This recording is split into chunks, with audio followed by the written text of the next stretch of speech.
Sir வேற level energy sir. Thank you. இன்னைக்கு நான் எதுவும் கெட்ட வார்த்தை பேசலை.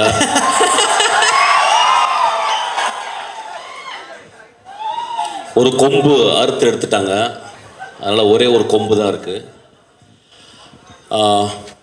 ஆக்சுவலாக நான் வரக்கூடாதுன்னு நினச்சேன். ஒரு 1 year I want to take a sabbatical leave on the stage, from the stage or whatever fuck it is.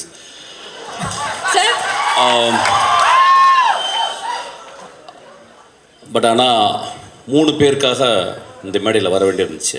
ஒன்று வந்து நான் ஒரு படம் ஒர்க் பண்ணேன் அகுரம் சாரோட. He never behaved as a producer. He behaved as my father actually. He loved my film. He loved every process of my filmmaking. அந்த படம் பெருசாக அவருக்கு வந்து பிரேக் ஈவன் தான் பண்ணியிருக்குன்னு நினைக்கிறேன். பட் இன்னும் சொல்லுவார், என்னுடைய கம்பெனியில் எடுத்த பெஸ்ட்டு படம்னு சொல்லுவார். ஸோ அவருடைய அன்புக்காக இந்த படம் மிகப்பெரிய வெற்றி படம் அவருக்கு. அவர் வந்து ஒரு மிடாஸ் டச் மாதிரி, whatever he touches it will be a hit film. அந்த மிடாஸ் டச்சிலேருந்து 2 குழந்தைகளை பெற்றெடுத்திருக்காரு. ரொம்ப எக்ஸ்ட்ரானரி சில்ட்ரன். எனக்கு தெரிஞ்சு இந்த ஏஜில் இந்த 2 குழந்தைங்க ஒர்க் பண்ணுற மாதிரி கிட்டத்தட்ட everyday they come to the spot, வந்து பார்த்து ஒரு 8 hours உட்காந்து என்ன நடக்குதுன்றதை தெரிஞ்சுக்கிட்டு the support they gave for the encouragement to the அஸ்வத்தோ இல்லை எல்லாருக்குமே ஃபென்டாப்ளஸ். அந்த 2 குழந்தைகளுக்கும் இந்த வாழ்த்துக்கள். அப்பா உங்கள்கிட்ட கூப்பிட்டு போயிருக்காரு, நிச்சயமாக நீங்கள் நல்ல படங்கள் எடுப்பீங்க, என்னுடைய மனதார்ந்த வாழ்த்துக்கள். அதுக்கப்புறம் வந்து பிரதீப், கடைசியில் வரேன்டா உனக்கு. பிரதீப் வந்து ஒரு ப்ரூஸ்லி அவன் ஆக்சுவலாக.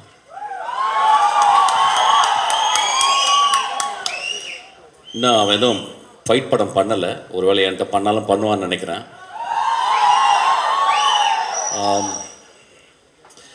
ரொம்ப நாளைக்கு அப்புறம் சினிமாவில் வந்து ஒரு யங் ஸ்டாரை நான் பார்த்தேன் ஆக்சுவலாக, ஒரு பிரைட்டஸ்ட் ஸ்டார் ஆக்சுவலி. அது வந்து லக்காலையோ யார் பின்னாடி இருந்து புஷ் பண்ணியோ அப்படிலாம் வரல. Is sweat is as up actually. He came out with a bang. And next படம் பிக்கெஸ்ட் பிக் பேங். அதுக்கப்புறம் ஆக்டராக இந்த படத்தில் வந்து ரொம்ப ரொம்ப சென்சிபிளாக நான் பார்க்குறேன். அவனுக்கு நான் தான் ஆன்டகானிஸ்ட், நான் தான் வில்லன் இந்த படத்தில். அவனுக்கு நான் நல்ல வில்லன் ஆக்சுவலாக. ஸோ எனக்கும் அவனுக்கும் நாங்கள் நிறைய சீன்ஸ் வரும்போது நாங்கள் இன்ட்ராக்ட் பண்ணி பேசுவோம். Is a most dedicated artist அவன் ஆக்சுவலாக. ஒரு வெரி டைரக்டர் ஃப்ரெண்ட்லி ஆர்டிஸ்ட். இன்றைக்கி இருக்க நிறைய ஆக்டர்ஸ் அந்த மாதிரி கிடையாது. ஒரு கிளாப் பண்ணுவோமா? நான் ரொம்ப முக்கியமான விஷயத்த சொல்கிறேன். ஒரு டைரக்டராக எனக்கு தெரியும், not that many people are very director friendly actors. ஒரு 4 படம் வந்தோடனே ஈகோ வந்துடும். அப்புறம் ரசிகர் மன்ற தலைவர்கள் பாலெல்லாம் ஊற்றுவாங்க. அதுக்கப்புறம் உயரமே ஆகாமல் 2 அடி வளர்ந்துருவாங்க. அதுக்கப்புறம் வந்து நுனிநாக்கு ஆங்கிலம். அப்புறம் 200 பேர் பின்னாடி வருவாங்க, எதுக்கு வராங்கன்னு தெரில. Then they forget actually. But on the ஸ்பாட்டில் மோஸ்ட்டு ஹம்பிளஸ்ட்டு ஆக்டராக நான் அவனை பார்த்தேன். என் தம்பி இருக்கான் விஜய் சேதுபதி. அது இந்த இடத்துல பேசக்கூடாது, நான் ட்ரெயினில் பேசிக்கிறேன். ஸோ ரொம்ப ரொம்ப ஹம்பிளாக. இப்போ வேறு யாராவது பெரிய ஆளை சொன்னால் சொல்லுவாங்க, உடனே அடுத்த படத்துக்கு ஐஸ் வைக்கிறதுக்காக பேசுகிறாங்கன்னு. ஒரு வெங்காயமே வேணாம், பிரதீப் எனக்கு படம்லாம் கொடுக்க வேணாம் நீ. ஒரு கேரக்டரை ஆக்டர் ப்ரிப்பேர்ஸ் அப்படிம்பாரு ஸ்டானிஸ்லாவ்ஸ்கி. அதை படிச்சிருக்கானு தெரியல, நான் படிச்சிருக்கேன். பட் ஆனால் அவன் வந்து very few books he has read on film making, like Save the Cat அந்த மாதிரி 2-3. So he is so meticulous about his character. அவன் dialogue it was very astounding to be with him actually. எனக்கு இந்த ஒரு சின்ன ஏஜில் இவ்வளோ ரசிகர்களை வந்து அவன் எப்படி, நான் நிறைய அவனை பற்றி எங்கள் அசிஸ்டன்ஸ்லாம் பேசியிருக்கேன் ஆக்சுவலாக. நான் சொல்லும்போது அசிஸ்டன்ஸ் நம்ப மாட்டாங்க அசிஸ்டன்ஸ், ஏன்னா அசிஸ்டன்ஸ் என்னை விட திமிரு பிடிச்சவங்க. அவன் இல்லைடா அவன் ரொம்ப பிரைட் ஃபெல்லோடா, அவனுக்கு ரொம்ப இருக்குண்ணா. சார் என்ன சார் சொல்கிறான், என்ன பெரிய வெங்காயமா சார் அப்படிமாங்க. இல்லைடா வெங்காயம் தான் அவன் வந்து அவனுடைய டெடிக்கேஷன் நான் பார்த்தேன்டா. அப்புறம் ஒரு ஒரு ஒரு குசாட்டிக் சென்சிபிலிட்டி அவன்கிட்ட இருக்குது. ஒரு சென்சிபிலிட்டி ஒரு மாதிரி சென்சிபிலிட்டிடா அது வந்து அவன் டெவலப் பண்ணியிருக்கான். I think is going to scale heights. அவங்க கூட ஒர்க் பண்ணது வந்து ரொம்ப ப்ரௌடாக ஃபீல் பண்ணுறேன். அதுக்கப்புறம் தம்பியோட ஒரு நாள் அவங்க கூட ஒர்க் பண்ணேன். ஸோ ஐ திங்க் நாங்கள் ஒர்க் பண்ணிகிட்டே இருக்க போகிறோம் நிறையா ஆஸ் அன் ஆக்டராக. சூப்பர்டா, பியூட்டிஃபுல்டா, லவ் யூ. உனக்கு நீ 200 வருஷம் வாழணும். நீ ரொம்ப நல்ல பையன். இதே மாதிரி இருடா, இன்னும் ஒரு 50 வருஷம் ஆனாலும் இப்படியே இருடா. உனக்கு வெற்றிகள் வந்து குமிஞ்சிக்கிட்டே இருக்கும் உனக்கு. ஆக்சுவலாக I know that you are a very good hearted fellow. Actually I know that it's very very rare in cinema. Actually you have to understand and nurture it. Then Ashwath. Ashwath வந்து very terrible director to work with. Actually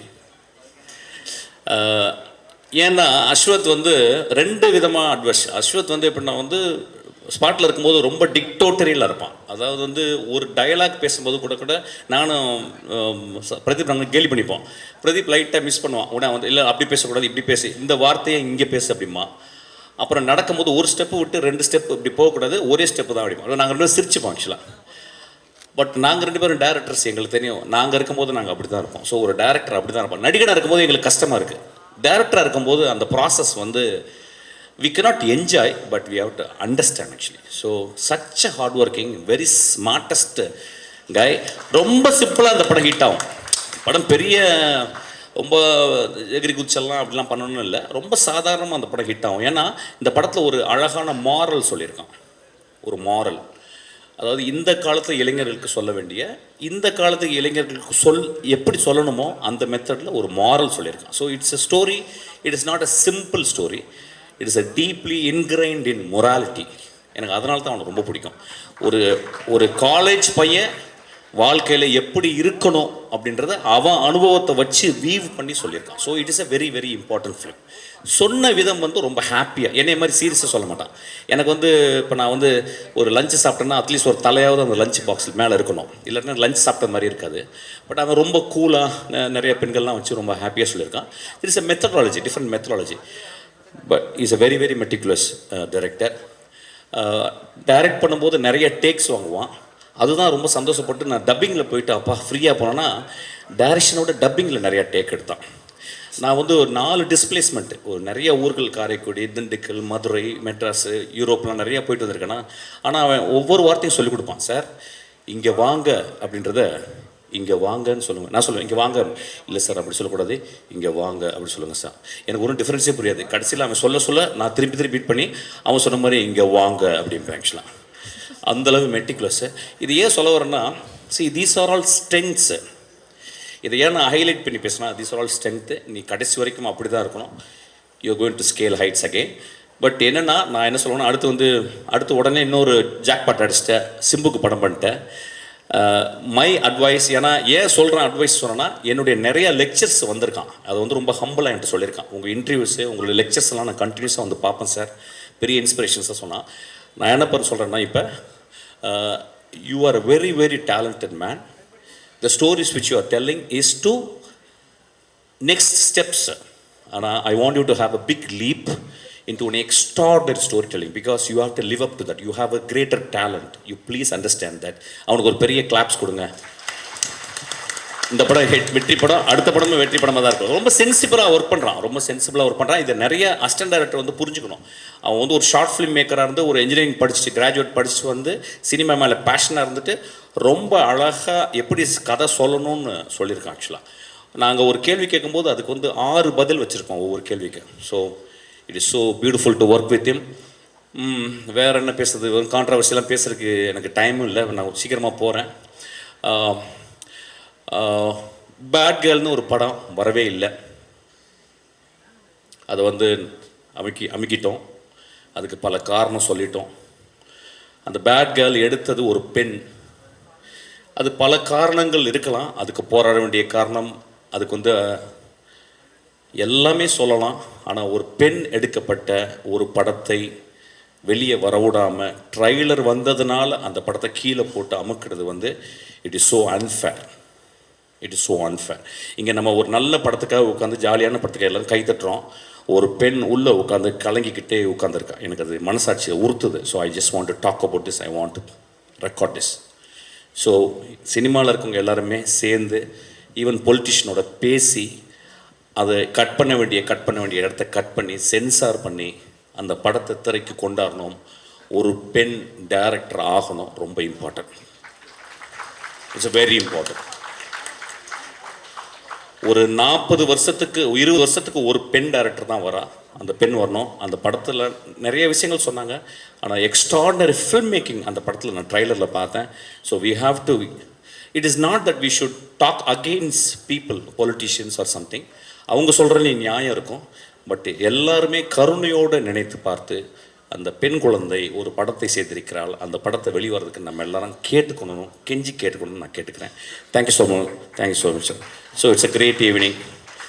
அவ்வளோதான். I am getting bored. I am leaving. Thank you sir. Thank you sir. Sir ஒரே ஒரு உங்கள் பெர்மிஷனோட ஒரே ஒரு கேள்வி மட்டும் sir. கேள்வியா? ஆமாம் சார். அங்கே காட்டுறீங்க. ஓகே சார், நீங்கள் இப்போ ட்ரெயிலரில் பயங்கரமான பிரின்சிபலாக வந்திருப்பீங்க. ஒரு ஸ்டூடெண்ட்டையும் பார்த்த உடனே உங்கள் டாப் ஆஃப் த மைண்டில் ஏதாவது ஒரு தோணும். ஒரு சில ஸ்டூடெண்ட்ஸோட ஃபோட்டோ போகிறோம், உங்களுக்கு என்ன தோணுதோ நீங்கள் சொல்லலாம் சார். டாப் ஆஃப் த மைண்டில் கெட்ட வார்த்தையில் ஏதாவது சொல்லிட்டு போகிறோம் சார். அதான் நீங்கள் ஸ்டார்டிங்லேயே சொல்லிட்டீங்களே சார் ஒரு வார்த்தை. பார்த்தலாமா சார்? பொறுக்கி, இனிய பொறுக்கி. Okay sir. பெரும்பொறுக்கி, இனிய பெரும்பொறுக்கி. இன்க்ரீஸ் ஆகிட்டே போதே சார். இவளை நான் ரிஜெக்ட் பண்ணிட்டேன் என் படத்தில். நான் தான் ஃபஸ்ட்டு பண்ண வேண்டியது. ரொம்ப அழகாக இருந்தாங்கிறதுக்காக ரிஜெக்ட் பண்ணிட்டேன். ஏன்னா எனக்கு கொஞ்சம் மிட் ரேஞ்சில் வேணும். ரொம்ப டவுன் டு எர்த்தாக பக்கத்து வீட்டு பொண்ணு மாதிரி வேணும். அவள் ரொம்ப அழகாக இருந்தா, அதனால் ரிஜெக்ட் பண்ணேன். சாரி டி. You understand what I'm saying? You want me to say in English or Hindi? Okay, it doesn't matter. யாருன்னு கேட்பாரு? ஏய், இதெல்லாம் உன் ப்ரிப்பரேஷனா? சார், என்ன நீங்கள் எதாவது திட்டி? நான் இவ்வளோ நாள் கெட்ட வார்த்தை பேசலாம் நினச்சிட்டா? டேய், so kind of you sir. Thank you. என்னை விட ஒரு நல்லவர் இப்போ பார்ப்பீங்க பாருங்க. டேய் மாத்திரை போகிறாரு. ரொம்ப ஓகே. இல்லை, அந்த பையனை பற்றி சொல்லிடுறேன். சி, ஒரு சினிமாவில் நடிகனுக்கு நம்ம வந்து ஃபேன்ஸ் இருக்குவாங்கள்ல, இப்போ வந்து ஒரு காம்பேர் பண்ணுறதுக்கு ஃபேன்ஸ் இருக்கும். Thank you sir. ஓகே, சீக்கிரம் மாத்திரு. ஒரு கண்ணு தெரியாத மான்ஸ்டர். இந்த சினிமாவில் ரொம்ப கம்மியாக நல்லவங்க இருக்கிற இடத்துல, நிறைய கெட்டவங்க இடத்துல ரொம்ப கஷ்டப்பட்டுக்கிட்டு ஏதோ மேனேஜ் பண்ணிக்கிட்டு சீக்கிரமாக சினிமா விட்டு வெளியே போக போகிற ஒரு director sir. Thank you so much. இல்லை சார், அந்த வார்த்தையை எங்களால் கண்டிப்பாக ஏற்க முடியாது. தேங்க்யூ. ரசிகரா கண்டிப்பாக ஒரு பெரிய கைத்தட்டல் சாருக்கும் இந்த இடத்துல கொடுக்கணும் அப்படின்றது ஆசை. தேங்க்யூ. நன்றி. Lots of love to you sir. Thank you. So next வந்து இந்த மேடைக்கு ஒருத்தர் வர போறாரு. அவரை பற்றி சொல்லணும்னா, ப்ரொடியூசராக சொல்லலாமா இல்லை ஆக்டர்னு இன்ட்ரடியூஸ் பண்ணுறதா அப்படின்னு தெரியல. ஏன்னா ரெண்டுத்துலேயுமே வந்து பூந்து விளையாடுற ஒருத்தரை தான் நம்ம வந்து மேடை கூப்பிட போகிறோம். காதலா காதலா, பம்மல் கே சம்பந்தம், பஞ்சதந்திரம்,